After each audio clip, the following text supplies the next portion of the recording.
Ugochi tubelu. Welcome man oraifite. Egade.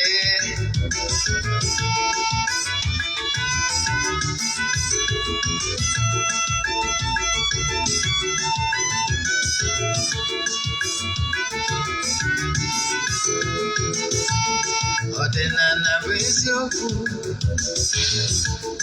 Ọdịnala bụ ụzọ ndụ. Ịma na o nwere olu na-eti mkpu na-asị ụmụ Igbo chigharịa, ụmụ Igbo chigharịa. Kwa mbọsị ọ na-eti n'ụtụtụ n'abalị ọ nọ na nkụzi. Eze-Ana Ugochi tubelu, onye ọma na oraifite, onye mgbasa ozi ọma ọdịnala gaba n'ihu. Eze-Ana Ugochi tubelu, onye ọma na-eje eme ọnụ. Ọdịnala bụ ụzọ ndụ gaba n'ihu.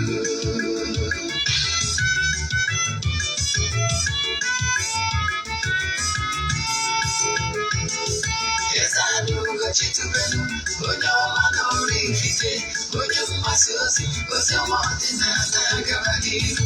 Eze-Ana Ugochi tubelu, onye ọma na-eje eme ọnụ. Ọdịnala bụ ụzọ ndụ gaba n'ihu. Eze-Ana ga-adị, Ugochi tubelu ga-adị, Ugochi tubelu tempụl ọ ya adị. Maka na eziokwu anwa jaja ndị ụka erighị anyị front and back, ndị oche enyi anyị front and back. Front kala aka ghọrọ ụmụ Igbo si anyị rapụ nke anyị na nke feka mma buru Baịbụl bịa akwụkwọ akụkọ mepekwa chọọchị fa okpuru ụka adakwa. Mmanụ Ugochi tubelu ekweghị ekwe, Eze-Ana si n'ọma mme. Ụtụtụ ọma na ụmụ ọdịnala Igbo, anyị abịakwanụ n'oge awa nke eziokwu, oge anyị ji awa eziokwu niile agba, nke ọ bụ mụnwa bụ Ogbuefi Eze-Ana Ugochi tubelu na-anọ n'isi ya. N'ụbọchị tata ụbọchị afọ, a sị m na afọ ya fọtara anyị ihe ọma ma fọpụrụ anyị ihe ọjọọ. A sị m na akakaka ya amaghị na jijiji ya amaghị, maka ndị ọ bụ tata bụ izizi ha na-afụ m.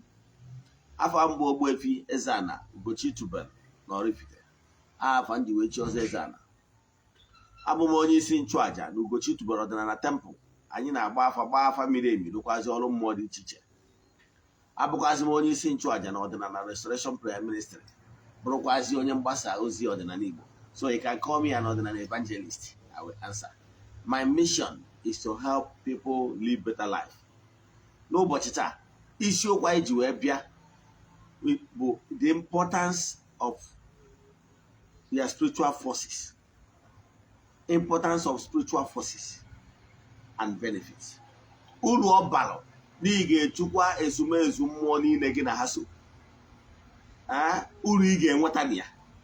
Maka na ejiri ọnwa adịghị eme mgbọrọgwụ, ka ị nwere idea. Yes, ọnya ka o jiri mkpa. Na ị ga-akwụrụ ka nwoke si akwụ. Maka onye hapụ ihe o ji ama mma, mma ya alụọ. Okwu Igbo. Den ka anyị gaba n'iru. Maka ihe ị kwesịrị ịma na nkụzi taa, ya na ịma ka esi esonyere anyị. Mana bifo anyị gaba n'iru, o nwere ọkwa dịgoro mkpa anyị ga-ama. Ọkwa ahụ anyị ga-ama bụ maka ndị aja anyị na-achụ kwa ọnwa kwa ọnwa. Ọ bụrụ na isonyere anyị na aja anyị na-achụ kwa ọnwa kwa ọnwa nke ọnwa Septemba, n'ụbọchị ikpeazụ Septemba ka anyị ga-achịkọta ya. Anyị ga-eje chụọ aja dị iche iche na tempụl, jekwazie na mmiri, anyị gbakọtazie, anyị gbuo ebu a ga-eji mesara aka. Ike dị na aja a na-achụ n'igwe, maka na igwe bụ ike. Acha anyị achụwagoro aja almost 2 years now, anyị bidoro ya na tempụl. and ị nwere ike isonyere anyị n'aja ebe ọ bụla ị nọ na nsọtụ ụwa dum. Ndị mmadụ ebuku begodi nke ọnwa Ọktoba, fat ngodi ndị buku throughout the year. Yes, ọ bụrụ na ị chọrọ isonye n'aja, ndị na-esonye bụ mbụ amarịgo ka esi eme ya, mana maka gị bụ onye ọfụ, ihe ị ga-eme bụ ịfọwọdụ ya 3 prayer request, then you make a donation token to the account number. Ị chat ya m na WhatsApp, agwazie gị other details I need from you in order to book you. WhatsApp number ị ga-eji nweta m nwere ike ikpe ya akpọ ma ọ bụ send ya WhatsApp message. Ọ bụrụ na m pick my PA will pick it is something 0813 8243 871. I repeat 0813 8243 871. Then ka anyị gabazie n'iru n'ihe ndị ọzọ. Ọ bụrụ na ị na-esonyere anyị kịta, ịlaikiri ihe ị na-anụ na nkụzi ị na-anụ taa, ị chọrọ ka ị nụkwa ya ọzọ ma ọ bụ ka ị share mmadụ, eneghị anya na ị na-esonyere anyị site n'Eziokwu TV, ihe ị ga-eme bụ aṅụ na ngwọ maka na nkwụ na-abịa. Ihe ị ga-eme bụ ije na our YouTube channel, my YouTube channel Ogbuefi Eze-Ana Ugochi tubelu. Ị ga-enweta nkụzi a, nwetakwazịa nkụzi niile anyị na-akụzi kwa ụbọchị over the years. I can tell you, anyị nwere over 1000 lectures na ya bụ YouTube channel. Ya nke bụ ọ bụrụ na ị na-esonye anyị site n'Eziokwu TV, o nwee Nollywood movie ọ bụla ị wọchị na channel a bụ Eziokwu TV. Ọ bụrụ na English movie ị chọrọ ịwọchị ọzọ, jebe na Ugochi tubelu movie productions na YouTube, ị ga-awọchị ya. Ọ bụrụ na Igbo movie, jee na Eziokwu TV Nollywood movies, ị ga-awọchịkwazi ya. Then ka anyị gabazie n'iru na nkụzi anyị ji wee bịa. Yes, anyị kerekwara ndị mmadụ ndị niile ndị bịara for audition anyị mere yesterday. I can tell you, ndị niile sonye na ya bụ audition, ndị mere nke ọma ga-eso na movie anyị ga-art, next movie anyị ga-art a ga-ebido by weekend. Yes, akpọrọ Cold Heart. Yes, then ka anyị gabazie n'iru na nkụzi a. Ihe ọzọ nchọ ka nkọwalụ gị bụ na nkụzi ị na-anụ taa bụ life changing one.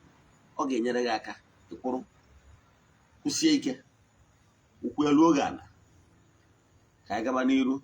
Gịnị bụ benefits of spiritual forces? Yes, uru ọ bara ogbe Chukwu ụmụ mmụọ gị na ha so, ka nkọwalụ gị akụkọ ihe mara.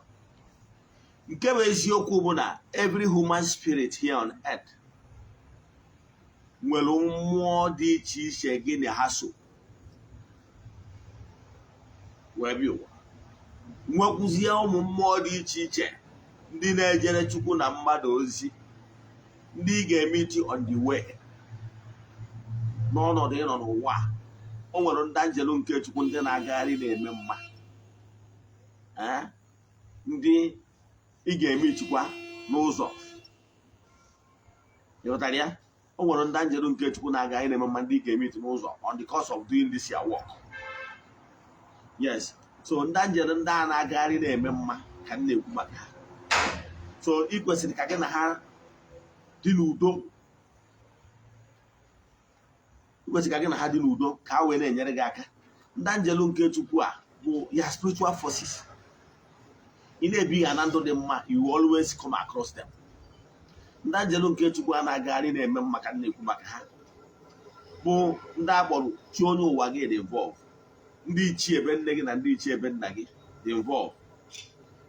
Ụmụ mmụọ dị iche iche gị na ha nwere ka ekwuo by birth.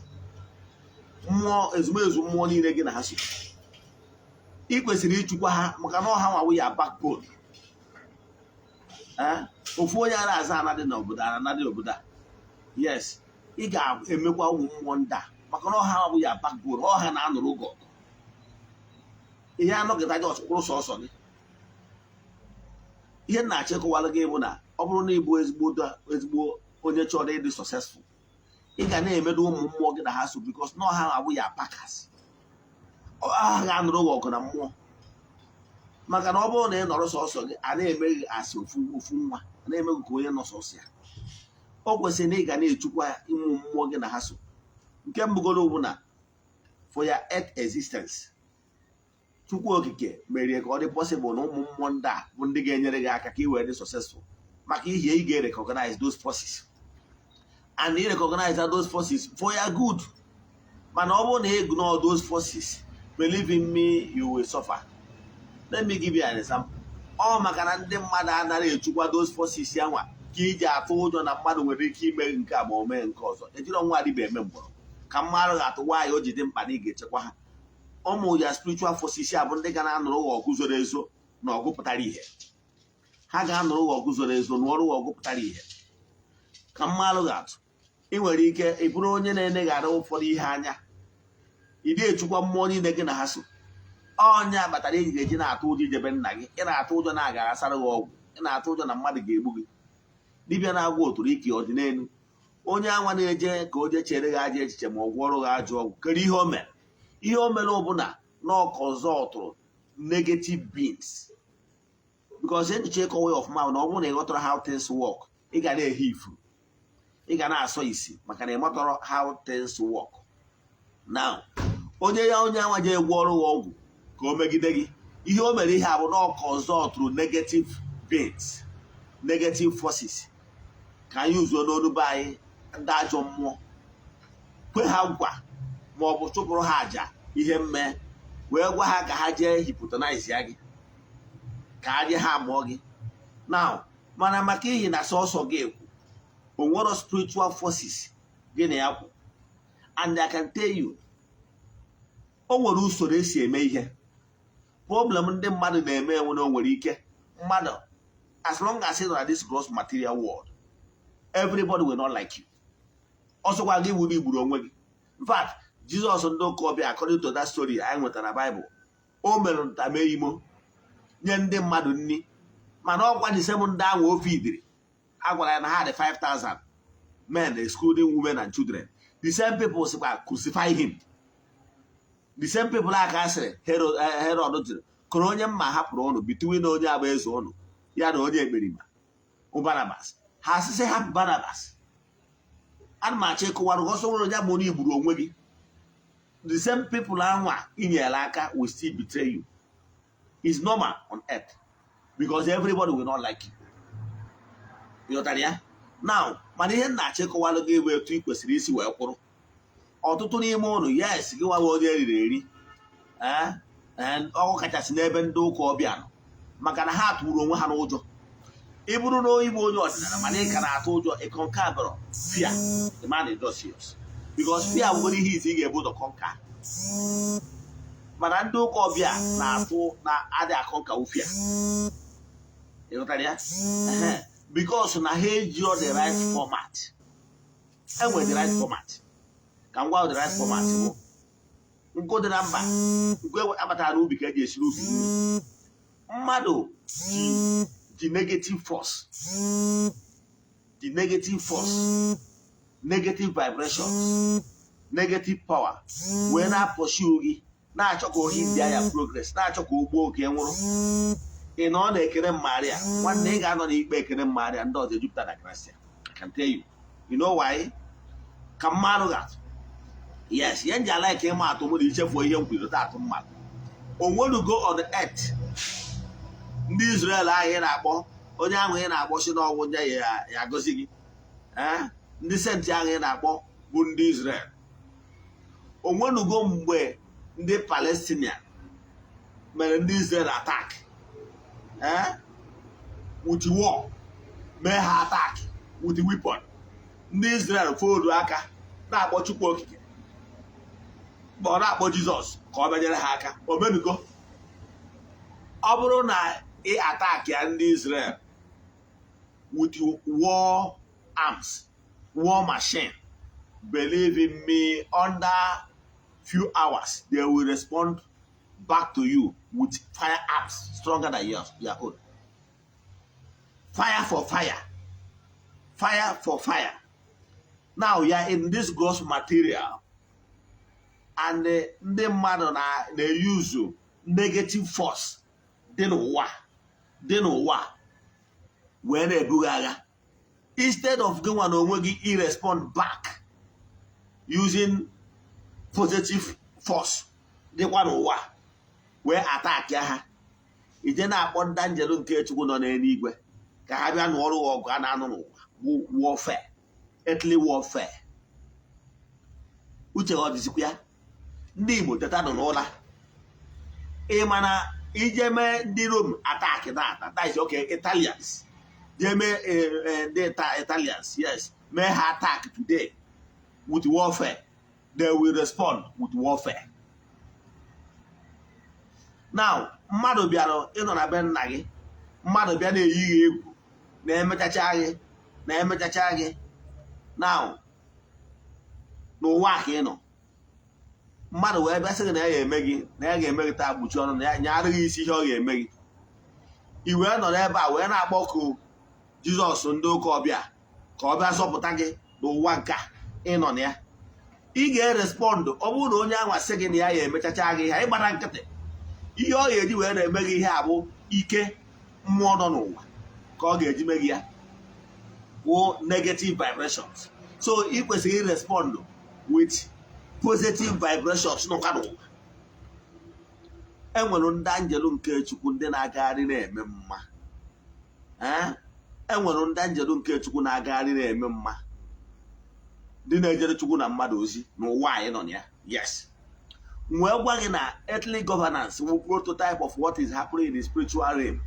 Now ọ bụrụ na ị nọ na Nigeria now, iwe nwe attack na some hoodlums bịara setie ya house ablaze ma ọ bịa dara gị ihe oke gị, kedu ihe ị kwesịrị ime? Ihe ị kwesịrị ime as onye maalụ how things work is to put your call across the police, security agents, vigilante. Ọ ha ka ị ga-put your call across to ka a bịa nyere gị aka using Nigerian formation. Ị ghọtara ya? Ọ bụrụ na nwere ndị hoodlums na-abịa eme gị attack na be gị, ije na-akpọ ndị agha ndị Rome ma ọ je na-akpọ ndị agha Italian soldiers ka a bịa nyere gị aka, I can tell you, ị ga-anọ n'ịkpọ Italian soldiers ndị ga-eme ha mpụ ebe ha alụ. You know why? Because the Italian soldiers bụ foreign forces. Yes, achọrọ ka m welu simple illustration ga-eme ka ịghọta ihe na-akụwalụ gị. The Italian forces ị na-akpọ bụ foreign forces. Before they can penetrate this our third world, this Nigeria, enwelu lot of consultations because they have foreign god forces. Mbịarambịara adị abụ eze, mbịarambịara adị abụ eze. Onye akpatara na ọ na-abụ ọ bụrụ na ihe na-eme gị, ị nọrọ na-ekere Maria ndị ọzọ ejupụta na Kraịst, because forces ị na-consult, the Maria ị na-akpọ is of the Israelites. Is a foreign force. Yes. Foreign gods ahụ ị na-akpọ is foreign. Is foreign gods.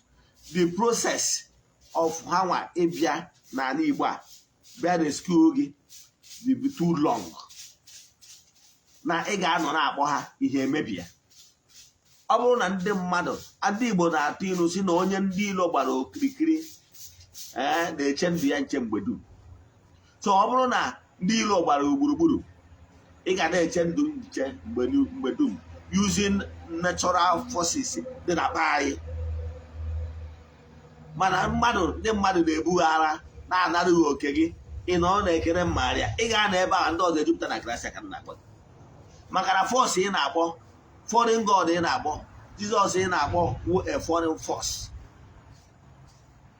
Ị ga-respond using normal forces anyị nwere here. Ị ghọtara ihe na-achịkọwa? Amara m na ihe a na-ekwu na-eme ka sense na ntị gị. Ihe na-achịkwa gị bụ na mgbe ahụ ị jere n'aka ọzọ to foreign gods, ndị Igbo na-atụ ilu si na ọkụkọ amara ana na-eji ofu ụkwụ akwụrụ. Wọchị ya nwa anọ ọkụkọ ọbụla si ebe ọzọ batara kọmpandụ gị, ihe ọ ga-ebu ụzọ mewu ọzọ ọfụ owelite ofu ụkwụ ya elu na-enegharị anya ka ọ mara ka environment dị. It takes more time. Mana ọkụkọ nọ n'ụlọ nọ na ya ngwuru ga-respond very fast.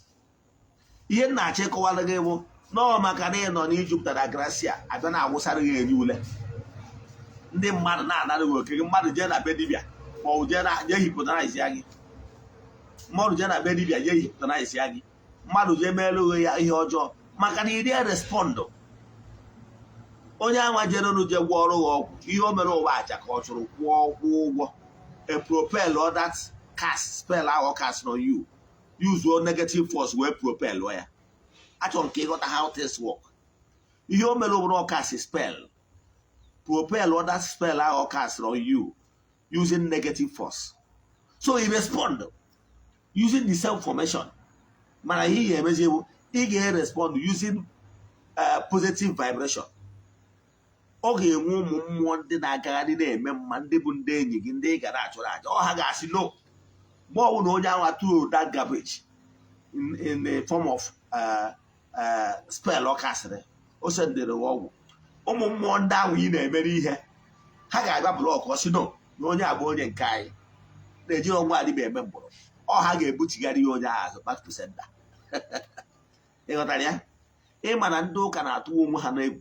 Ịchọọ ka onye ụka bi na be gị gbaa ọsọ kwụsị ịnata vileji, sịsa akwa blak na akwa red ka ihe ewere just fold onye etu a kee ya obere ụdọ debe n'ọnụ ụzọ bie ma na ihu geti bie, ọ bata ọ gbachacha ya ime ya ugbo na ahụ na-eto kwụsị nata ụlọ Krismas. Ha atụgburu onwe ha n'ụjọ. Ghọtara ya? Because ihe ya nọ n'ikpe ekere mmadụ ndị ọzọ jupụtara gracia, ọ bụrụ fọmat. Ọ bụrụ na ọ n'ihu be m ka ebe adebe ụdị trash ahụ mpụtara ụba akparịbịa kpafuo maka na ejiri ọnwa adịba eme mgbọ. Ghọtara ya? And for the fact they try, I will respond. I will respond. Na onye bịa mee ihe na-etu a ama na free. Ịghọtara ya? Ejiri ọnwa adịba eme mgbọ. Mana ọ bụrụ onye ụka nnarị ime ya taa mee ya next month, mee ya ọpa month, ọ kwụsị ịdata village. So because now they use the wrong format. So can you have the right format you use? The right format bụ na ị ga-ebido na-echukwa chi gị. Ọkwọ na-egburu ụmụ mmụọ anụ negative wise, gị nwa na-egburu ụmụ mmụọ anụ positive wise. Gị nwa na-echukwa chi gị, na-echukwa mmụọ gị na ha so, na-echukwa ndị ichie, na-echukwa arụbinagụ, na-echukwa mmụọ dị iche iche ka mmalụ ga-atụ. Every year ọbụla ana m echukwa minus spiritual forces niile nọ na temple ka adọọlị. Ana m eje mmụọ ikwu nne m jee riere ha ji, jee mmụọ ikwu nna m jee riere ha ji ka mmalụ ga-atụ. Mgbe ụbọchị a mmụọ ikwu nna nna m ebe nso nna nna m wee mụnwa bịa. Yes, ogwugwu ọdachi dị na be anyị na ụmụafa na be anyị na ezumere ọrụ ejibe akpụ m ebunu jee ebe anwa jiri ọkụkọ jee. Ịma ọnụ onye mmụọ riri nke ka ọma, mmụọ isikwa ebe a pụtakwa jee kwada mmụọ ikwu nne m ịmarọ. Yes, mma na-egburu ụmụ mmụọ ndị a niile anụ, because mgbe ọbụla ị na-egburu ha anụ gị na ha na-erikọ, ha na-akwụdoro gị maka na onye mmụọ riri nke ka ọma. Yes, onye mmụọ riri nke ka ọma. So ihe m na-ekwu bụ na ị kwesịrị ị na-echukwa ụmụ mmụọ ndị a, maka ụmụ mmụọ ndị a ị na-echukwa ga na-enye aka na-anụrụ gị ọgụ. Ọnya ga-eme onwe onye ọbụla buru agha ka ọ bịa taa ka ọma aba, maka na ihe o senderewo mmụọ nọ n'ụwa, mmụọ o senderewo mmụọ nọ n'ala Igbo, mmụọ o senderewo mmụọ ọjọọ na-emekwa ọpụreti n'ala Igbo. Mmụọ ndị na-echukwakwa ụgwọ mmụọ nọ n'ala Igbo. Ọnya mata mmadụ ji eje akụ mbamba. Yes, mmụọ ndị na-echukwa ahụ ya agbara ụghọ. Akọrọ nke akụkọ ọrụ gị akụkọ mgbe ndụ na Abuja. Onye Yoruba jere mee enyi jee nakwuru onye mụ na ya na-enwe nsogbu, onye na-achọ ka ọ nara m akụ na ụba m. Na-agwụ ya kedu ka o si wee mee ụdị ihe a, ọsị mma maka onye ya ọ na m enwere egwu ma mụrụ na onye ahụ Taiwan na-agwa gị ebe onye a na-atụ ya egwu na awa eria. Ịghọtara ya? Onye ofe mmanụ ma maka onye ya ma enwere egwu na-enye m 7 days. Onye m 7 days maka 7 days onye m na mbatara mgbe m na-achị natara na be nna. Landlord mụ na ya gbakọrọ tiketi na God is good. Bụrụ na my fellow landlord bikwa mụ na ebikwa within the same area. O wee sị m my brother na ya nụrụ ihe na-emenụ. Mụ gbawakwa. ọgwa m mana o nwere onye ọbụla mara dị ma n'aka na-adị ndụ. M wee sị the landlord sị na m jikwa nwoke ọfọ ejiri m ya ogu chere ya ọfọ mbere arị nata be nna bịagodosiara m mmụọ dị be nna jee kọọ ihe eji na nchagbu mbamba gbaziere onwe m nkịtị na-arụzi ọrụ m 3 months apụtara 3 months down the line anọ m n'ụbọchị akpọ m na ọnwụ dị n'awa area na-ajụ gịnị na-eme asị na nwoke edo si na ya wụ odogwu na nwoke anamagochukwu ọ mmụọ nụrụ m ọgụ aka m dị ọcha. So ihe na-achịkọwala gị bụ mana ọ bụrụ na m nọ bụrụ ofeke n'ọrụ na-ekere mmagharịa ndị ọzọ ejupụta na gracia. Ihe na-achịkọwala gị bụ na ya nwere onwe na-ere chọ ka o respond with diabolic African power. Then ejiri ọnwa adịbe eme mmụrụ nwa na mbekwa betuo mmụọ dịbe nna maka na ihe na-esi na nke onye akarịa mbekuo mmụọ dịbe nna ka ọlụ ha ihe merenụ gwa ha na m agbọghọ na nchedo ha ha je n'ọrụ m ọgụ ịghọtara ya. Mana ọ bụrụ na iwu ofeke ị nọ ebe a na-akpọ Jizọs ndị ọcha ị nọ na-akpọ aha ndị ọcha nwa before na-anata permission ịbịa na this country bịa iche na ndị Rom ya abịawu Naijiria abịa nụsa Naijiria ọgụ ma ọ bịa zụọ gị daiz ọ bụrụ na mmadụ n'inwe problem with federal government ejije kpọọ ndị Rom ndị Italy ọsọkwara ya n'ịbụrụ ọsọkwara ya bụ onye ewu Italian citizen n'inwe citizen Italian passport ha ga-abịarịrị n'obodo abịa ya Nigeria ayọ ka e nwee diplomatic settlement but they can't come to for war. ịghọtara ya. Ihe na-achịkọwala gị bụ how things work. So mgbe anyị ji na-akpọgoro Jizọs onye Rom ọ bịagoro ebe a ekurugoro ede ahụ maka na mmụọ bịara abịa ka ọ bụ mmadụ na-achọ ka o kpochapụ ezinụlọ gị na-eyi uzu diabolic way ị nọrọ na-ekere mmadụ ọ na-agụ n'iyi ka m na-agwa gị ọnwụgwọ ndị traịrị aha nabachukwu na-asị na chukwu ya abụ ọbọ nwanne ọ bụrụ na mmadụ respondụọ chọọ ka ọ na-agụ n'ezinụlọ n'iyi jee godoro ụmụ mmụọ ndị na-alụ ajọ ọrụ gịnwa jee godoro ụmụ mmụọ ndị na-alụ ezigbo ọrụ ka ị mara na-ejiri ọnwa adịba eme mgbọrọ ihe isi na-efuru ihe ị na-emewe ihe ị na-emewe amaghị ihe. Mmadụ ji egbe bịa ịgba gị ịchịrịcha pleti nwada a ga-agba gị egbe ị ga-ada ị ga-anara chukwu. Ana m achọ ịgwa gị na ọ bụrụ na Israel ndị Israel anyị na-ekwu ị attack Israel with firearms they will respond with firearms. ị bụrụ na etu things si work n'ụwa ụnụ aghọtara how things work on earth. Somebody ji diabolic means na-eso gị somebody na-agba gị mgbọ ị na ọ na-ekere mmagharịa kere ka ị ga-esi gara ị na-achịkwuru agwụgwọ ndị si etu mmụọ dịka ofeke and ihe onye ahụ ji emeghị ihe a bụ na ị mara ihe a na-atụ ọkụ n'anya maka na ịgbakọtoro ndị chi azụ ịgbakọtoro chi gị azụ ịgbakọtoro ana be nna gị azụ ịma ọ na-anaba isi mmụọ onye ahụ na-eje na be dibịa ije gwọrọ ọgwụ na-azụ ụkwụ n'elu ọrụ na ana ka ọ na-azụ ụkwụ dibịa na-agwọrọ ya ọgwụ ọ na ana ka ọ na-azụ ụkwụ kedu ịkpata na ihe eje chukwu ana be nna gị ka ana gbanyere ya fim. Yes, ihe defend onwe using the same format the person is using. So ihe na-achịkọwala gị bụ tata n'ụla chigata azụ ka ebe soro format na-awụ ọkụ bụ mmadụ na-ata akịrị with negative vibration with amoosu ị nọrọ na-ekere mmagharịa ị gaa na ebe a ndị ọzọ ejupụtara gracia ị na-achụ.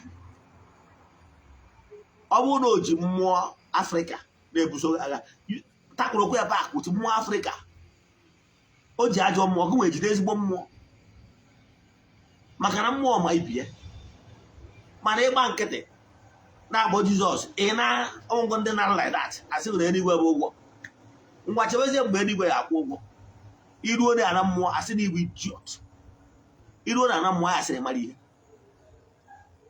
o nwere onye ya afụja ka eji mma ebe igbu ọkwụrụ ọhịa mere mmadụ ịfụrụ ya enebi ka o ji kọtlas na-abịa na ya egbu taa na-ekwu na ya ga-egbu ife odu aka egbuo gị ịnara ụda ana mmụọ ịbụ nka mmadụ